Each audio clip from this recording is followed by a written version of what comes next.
Warning, viewer discretion is advised. The following video is not for the faint of heart. Before we get started, I'd like to take a moment to thank those who have been liking our videos and subscribing. We highly appreciate you helping support the channel. He killed my sister. He killed my sister. 23-year-old Jonathan Welch committed a horrific act only 2 days after being released on a $10,000 bond. Majority of the community believed this could have been avoided. However, the justice system failed them. This all could have been prevented. They should never let him out of prison. Her ex, he had just got out. He was out on tether torturing her, and they let him out of jail. Jonathan Lamont John Welch was initially in jail charged with torture towards his girlfriend at the time, 22-year-old Celia Frazier. Celia wanted the best for everybody. She was a true sweetheart. Jonathan and Celia lived together in Detroit along with their 1-year-old son. On the 12th of June, Jonathan succumbed to a jealous rage and asked Celia for her cell phone passcode. Once she refused, his hostility level soared. He held her hostage for hours. He beat her, and when he got tired, he rested and beat her some more. He began strangling Celia with an extension cord. He would release and then reapply pressure. He poured gasoline between her legs and then set it on fire. He attempted to sexually assault her with a large pole, burned her arms and legs with a metal spatula, beat her with his belt, and threatened her with a drill. The torturous attack lasted for about 4 hours before Celia was able to get away and run to a neighbor for help.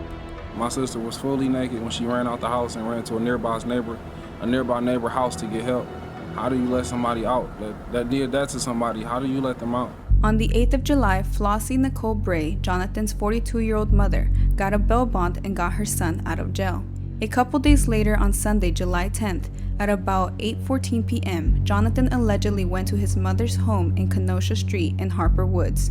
A domestic dispute began escalating, and he then began stabbing his mother in the back multiple times with a butcher knife.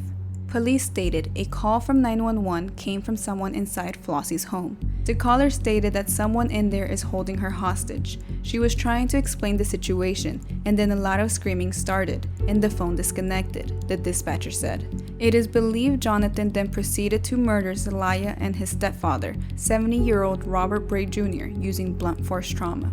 When I got to my porch, I looked over and I saw a woman lying on the porch, blood all over the place. It's just a reminder that these things can happen, and you're not necessarily protected from these things when they do occur. Flossie managed to make her way to a neighbor and requested they call the police. I noticed there was a knife in her back, and when I asked her who did this, eventually she was finally able to tell me her son did it and that he was stabbing everybody in the house. When police arrived at the scene, they found the 1-year-old in the backyard of the residence, where allegedly Jonathan was seen dropping his baby out of a window before barricading himself.